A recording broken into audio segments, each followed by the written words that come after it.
Good morning. Good evening. Good afternoon. And remember, Context is Everything Media Network, founder and CEO John Michael, reading a textbook, cover to cover. The purpose of reading this textbook is to, as the title states of the channel, to build historical context. Now, in the spirit of building historical context, what I'm going to do is I'm going to tell you what we're reading today, and I'm going to review what I read yesterday. And then I'll do the reading of today's section. So yesterday,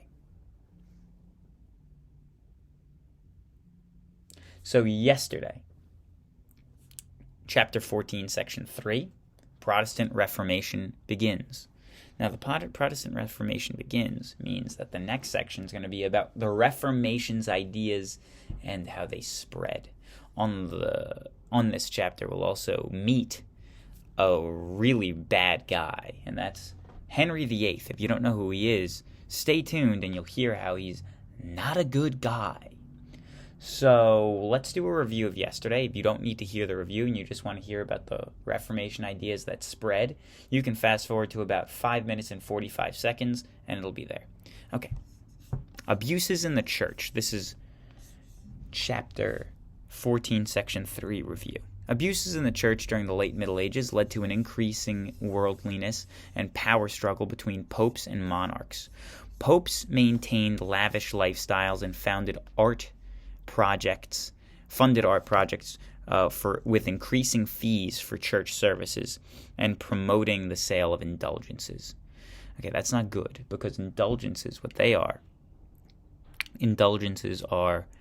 basically pay to play. We don't like pay to play in video games, right? We like pay to play. You like skilled people to be the best. Indulgences are heavenly implications. So we want good people to go to heaven if you believe in heaven. Indulgences are, you can just pay to go to heaven. That's the basic idea of what indulgences are, and they're bad because they do not promote a moral society. They promote a financially driven society. Okay. This led to protests by Christian humanists who sought to return to simple ways of the early Catholic Church. Martin Luther, a German monk and theology professor, triggered a full-scale revolt in 1517 by drawing up the 95 Theses against indulgences, which he posted on the door outside of a church in Wittenberg, Germany, I assume. Luther's teachings rejected church doctrine that good deeds were necessary for salvation, upheld the Bible as the sole source of religious truth, and rejected the idea of the church hierarchy with special powers. Instead, he talked of a priesthood of all believers, with equal access to God through faith and the Bible. Luther called for modification of the Catholic practices, including simplification of the Mass, the banning of indulgences, and confessions, and pilgrimages, and prayers to saints. None of that. That's what Luther said. Martin Luther lived from 1483 to 1546, and he was a prominent figure in the spread of Lutheranism, hence the name. His reforms found support among the clergy and German princes who saw Lutheranism as a way to combat Catholic Church corruption and seize church property. Luther's ideas also gained popularity among peasants who hoped to gain his support for social and economic change. However, Luther strongly favored social order and respect for political authority. He denounced the violent peasant revolt. Despite efforts by the Holy Roman Emperor Charles V to force Lutheran princes back into the Catholic Church, a settlement was reached with the Peace of Augsburg in 1555. Meanwhile, John Calvin emerged as an important reformer with his logical and profound ideas that greatly impacted the direction of the Reformation. We're going to talk more about that today. John Calvin, who lived from 1509 to 1546, was a French priest and lawyer. and shared Luther's belief in salvation through faith and the Bible as the only source of religious truth. He preached predestination, meaning that God's plan kind of decides what you're going to do before you do it. John Calvin preaches predestination and divided people into saints and sinners, with Calvinists aspiring to live like saints. Calvin set up a theocracy in Geneva where citizens were expected to live strictly moral lives. Calvinism spread through Europe and set off wars of religion. In Scotland, John Knox led a rebellion that overthrew the Catholic Queen and established Scottish Presbyterian Church. Calvinists faced opposition from Catholics, Lutherans in Germany and France, and organized the Dutch Reformed Church in the Netherlands. That was a review of Chapter 14, Section 3. This is Chapter 14, Section 4 in its entirety. Thank you for listening. Guess the outfit isn't complete. Why am I pointing it out? Reformation ideas spread. Chapter 14, Section 4. Henry VIII, a Catholic king of France, was deeply disturbed by Calvinist reformers in Geneva. It would have been a good thing, he wrote. It would have been a good thing, he wrote, if the city of Geneva were long ago reduced to ashes, because of the evil doctrine which has been shown from that city. Catholic King of France Henry III, not a fan of Calvinism, thinks it's bad. Throughout Europe, Catholic monarchs and Catholic Church fought back against Protestant challenges. They also took steps to reform the Church and to restore its spiritual leadership of the Catholic world. At the same time, Protestant ideas continued to spread. Radical reformers. Heading.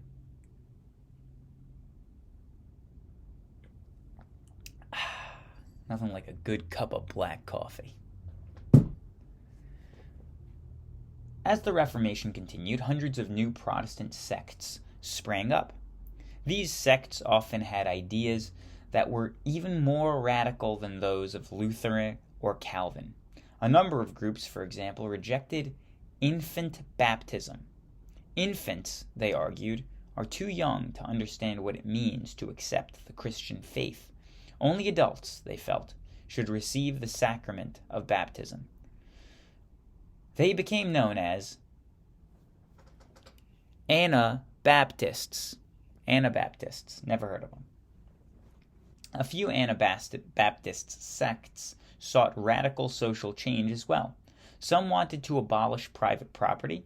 Others sought to speed up the coming of God's day of judgment by violent means. When radical Anabaptists took over the city of Munster in Germany, even Luther advised his supporters to join Catholics in suppressing the threat to the traditional order. Munster, home of a fine cheese. It's the white one with the yellow outside. Creamy. Most Anabaptists were peaceful. They called for religious toleration and separation of church and state. Despite harsh persecution, these groups influenced Protestant thinking in many countries. Today, Baptists, Quakers, Mennonites, and Amish all trace their ancestry to Anabaptists. The English Reformation. This is Henry VIII, by the way. The guy that I said earlier, not a good guy. And here we are. In England, religious leaders such as John Wycliffe had called for the church reform as early as the 1300s. By the 1520s, some English clergy were toying with Protestant ideas. The break with Catholic Church, however, was the work not of religious leaders, but of King Henry VIII. That's the guy. That's the guy. Oh my God, that's the guy. For political reasons, Henry wanted to end papal control of the English Church. Subheading under the English Reformation. Seeking an annulment. Seeking an annulment. At first, Henry VIII stood firmly against the Protestant revolt. The people even awarded him a title, Defender of the Faith, for a pamphlet that he wrote denouncing Luther. Interesting. In 1527, an issue arose that set Henry at odds with the church. After 18 years of marriage, Henry and his Spanish wife, Catherine of Aragon, had only one surviving child, Mary Tudor. Henry felt that England's stability depended on having a male heir. He wanted to marry Anne Boleyn, hoping that she would bear him a son. Because Catholic law did not permit divorce, he asked the Pope to annul or cancel his marriage. Popes had annulled royal marriages before, but the current Pope refused. He did not want to offend the Holy Roman Emperor Charles V, Catherine's nephew. Young guy. Break with Rome. Subheading. Henry was furious, spurred on by his advisors, many of whom leaned towards Protestant teachings. He decided to take over the English Church. Acting through Parliament, he had a series of laws passed. He took the English Church from the Pope's control and placed it under Henry's rule. In 1534, the Act of Supremacy made Henry the only supreme head on earth of the Church of England.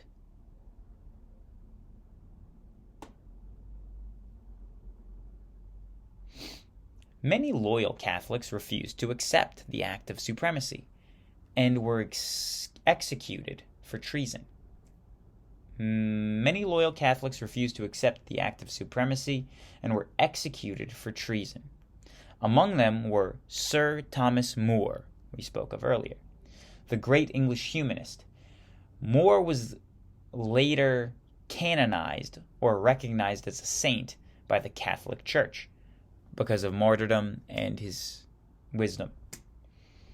At the same time, Henry appointed Thomas Cranmer archbishop.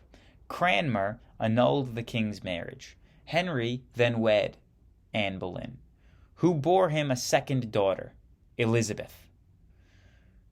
In the years ahead, Henry married 4 more times, but only had one son, Edward.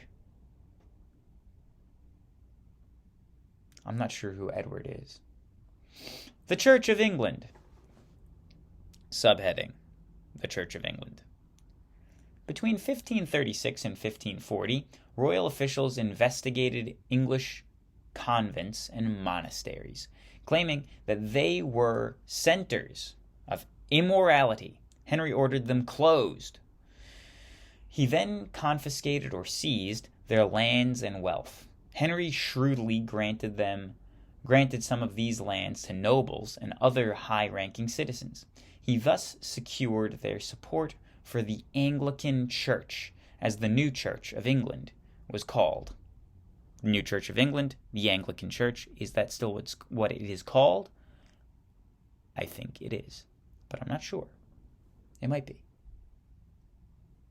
Comments? Verification? Please leave a comment. Please. And thank you. Is it still called the Anglican Church? I'm not sure. Henry shrewdly, yeah. Despite these actions, Henry was not a religious radical. He rejected allowing the use of the English Bible. He kept most Catholic forms of worship. Religious turmoil. When Henry died in 1547, his 10-year-old son, Edward VI, inherited the throne. The young king's advisors were devout Protestants. Under Edward, Parliament passed new laws that brought the Protestant reforms to England. Thomas Cranmer drew up a Book of Common Prayer. It imposed a moderate form of Protestant service while keeping many Catholic doctrines. Even so, the changes sparked an uprising that were harshly suppressed. When Edward died, in his teens, his half-sister Mary Tudor became queen. She was determined to return to England the Catholic faith. Under Queen Mary, hundreds of English Protestants were burned at the stake. Oh. No, I'm sorry, that was bad. Poor taste. I was trying to, contrast, but whatever. Yeah, rough family lineage. They didn't talk too much about the beheadings that Henry VIII did of his wives. I think that's what happened. I think he beheaded some of his wives or something. I saw that in a comic book one time. Horrible History. If you've ever seen Horrible History, I think it's a British published comic book narrative history retelling from like the 90s. I'd say you'd be in the same young adult section as Goosebumps, but in the history portion of that. In the 90s, in the early 2000s. I remember seeing in that book, I'm really going off on a tangent here. I remember seeing in Horrible History back in the year 2000 a picture of a cartoon of like an executioner with a hood on and a lady saying, like with her head on the cutting board saying, "Why am I getting my head cut off?" And the guy said, "Because you didn't have a son." And that's like dry British humor. So, enough of that. Elizabethan settlement. On Mary's death in 1558, the throne passed to Elizabeth. For years, Elizabeth had survived court intrigues, including the religious swings under Edward and Mary. As queen, Elizabeth had to determine the future of the Church of England. Moving cautiously at first, she slowly enforced a series of reforms that later were called the Elizabethan settlement. The Queen's policies were a compromise or acceptable middle ground between Protestant and Catholic practices. The Church of England preserved much of Catholic ceremony and ritual. It kept the hierarchy of bishops and archbishops, but the Queen reaffirmed that the monarch was the head of the Anglican Church, as her father did before her. At the same time, Elizabeth restored a version of the Book of Common Prayer, accepted moderate Protestant doctrine, and allowed English to replace Latin in church services. During a long reign, Elizabeth used all her skills to restore unity to England. Even while keeping many Catholic traditions, she made England a firmly Protestant nation. After her death, England faced new religious storms, but it escaped the endless religious wars that tore apart France and many other European states during the 1500s. The Catholic Reformation. New heading: the Catholic Reformation. As Protestant Reformation swept across Northern Europe, a vigorous reform movement took hold within the Catholic Church. The leader of this movement, known as the Catholic Reformation, was Pope Paul III. During the 1530s and 1540s, he set out to revive a moral authority of the Church and roll back the Protestant tide. To end corruption within the papacy itself, he appointed reformers to key posts. They and their successors guided the Catholic Reformation for the rest of the century. The Council of Trent. Subheading: under Catholic Reformation. Council of Trent, to establish the direction that reform should take. The Pope called the Council of Trent in 1545. It met off and on for almost 20 years. The Council of Reformation traditional Catholic views, the Council reformed traditional Catholic views with which Protestants had challenged. Salvation comes through faith and good work, it declared. The Bible, while a major source of religious truth, is not the only source. The Council also took steps to end abuses in the Church. It provided stiff penalties for worldliness and corruption among the clergy. It also established schools to create better educated clergy who would challenge Protestant teachings. I think they're called apologists. People who defend any faith are called apologists of that faith. The Inquisition. The Inquisition. To deal with Protestant threat more directly, Pope Paul III strengthened the Inquisition. As you have read, the Inquisition was a church court set up during the Middle Ages. The Inquisition used secret testimony, torture, and execution to root out heresy, which is, I guess, malspeak about the church. Very authoritarian, wouldn't you say? It also prepared the Index for Forbidden Books, a list of works considered too immoral or irreligious for Catholics to read. It included books by Luther and Calvin. Ignatius of Loyola. Well, now this is going to get better. He's a good man, isn't he? I think he is. Ignatius of Loyola. In 1540, the Pope recognized a new religious order, the Society of Jesus, or the Jesuits. Founded by Ignatius of Loyola, the Jesuit order was determined to combat heresy and spread the Catholic faith. Ignatius was a Spanish knight raised in the crusading tradition. After his leg was shattered in battle, he found comfort reading about the saints who had overcome mental and physical torture. Vowing to become a soldier of God, Ignatius drew up a strict program for the Jesuits. It included spiritual and moral discipline, rigorous religious training, and absolute obedience to the Church. Led by Ignatius, the Jesuits embarked on a crusade to defend and spread the Catholic faith throughout the world. To further the Catholic cause, Jesuits became advisors to Catholic rulers, helping them combat heresy in their lands. They set up schools that taught humanist and Catholic beliefs and enforced discipline and obedience. Daring Jesuits slipped into Protestant lands in disguise to minister to the spiritual needs of Catholics. Jesuit missionaries spread their Catholic faith to distant lands, including Asia, Africa, and the Americas.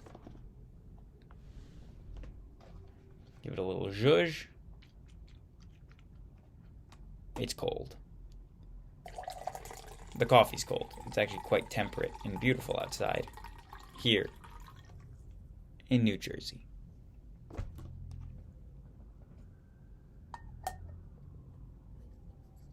So Loyola, a good guy. Hence the names of schools. The Jesuits were a didactic bunch, meaning that they taught. And I can think of two Loyolas off the top of my head, and I'm sure there's more. Loyola Baltimore, Loyola New Orleans. And then I think there's more. Whatever. Teresa of Avila. New heading. Subheading. Under Catholic Reformation.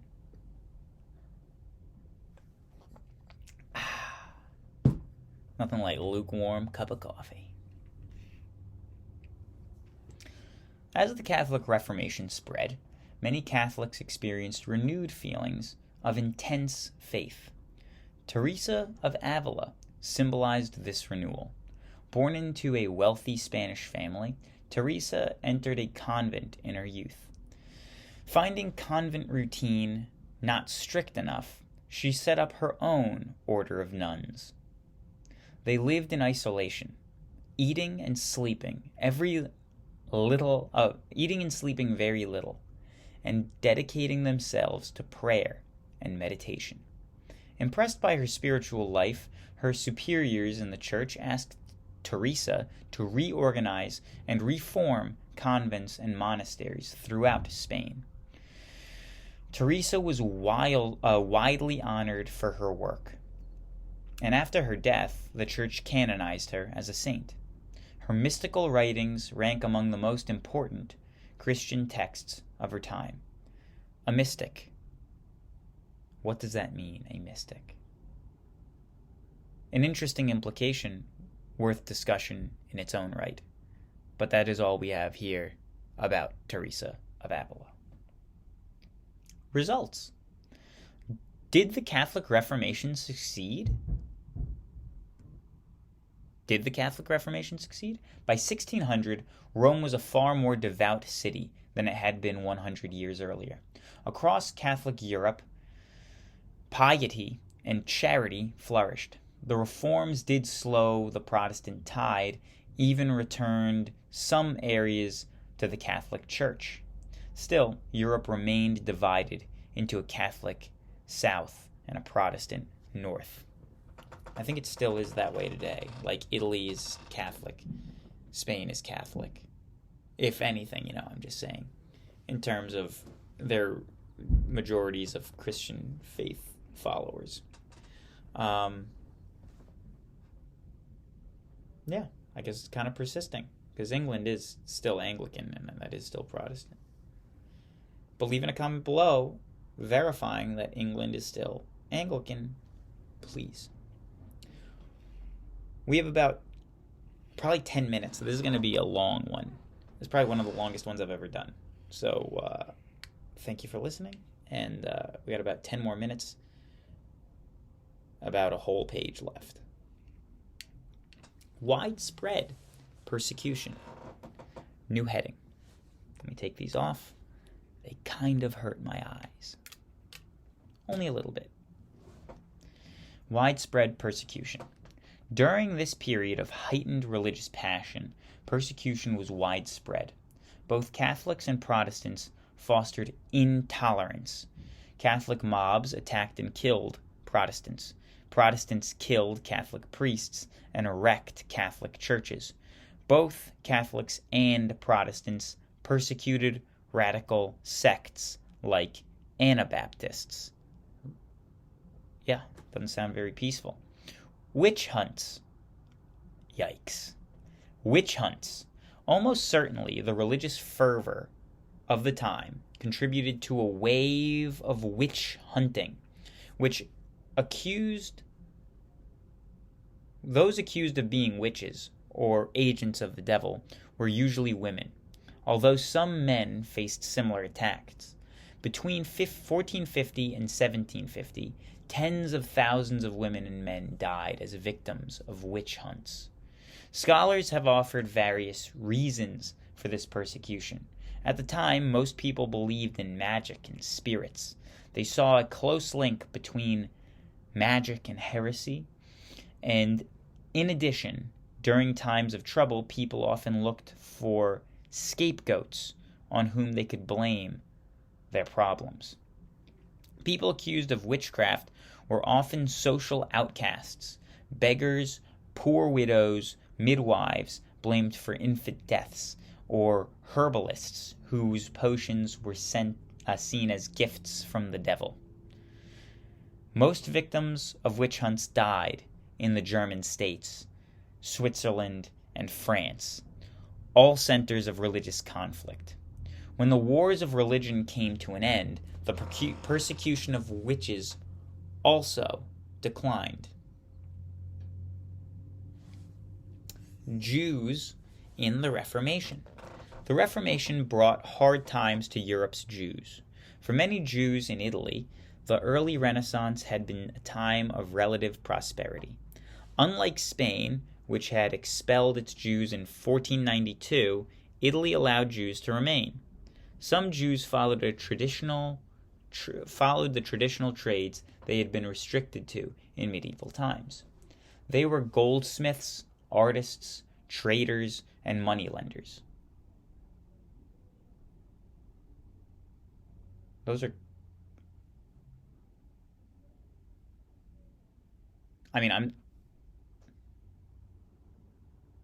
I'm just going to read the sentence again.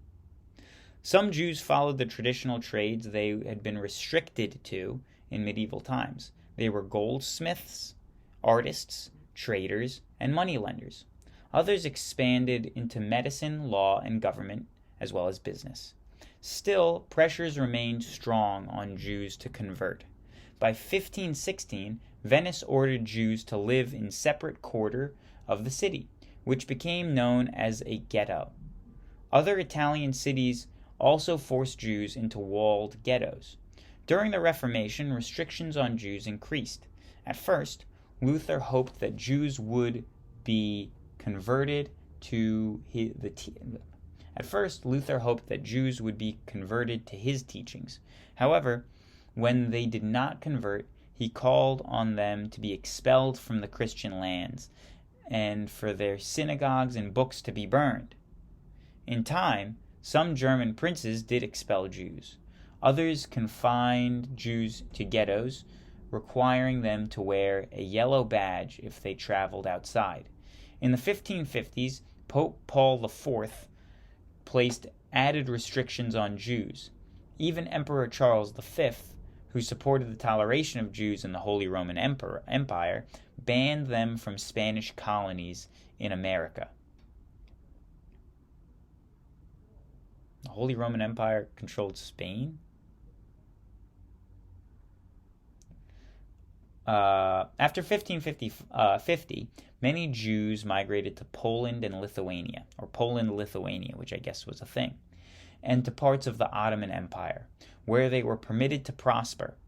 Dutch Calvinists allowed Jewish families who were driven out of Portugal and Spain to settle in the Netherlands. Looking ahead. So this is the end, and thank you for listening. The upheavals of the Catholic and Protestant Reformations sparked wars of religion in Europe until the mid-1600s.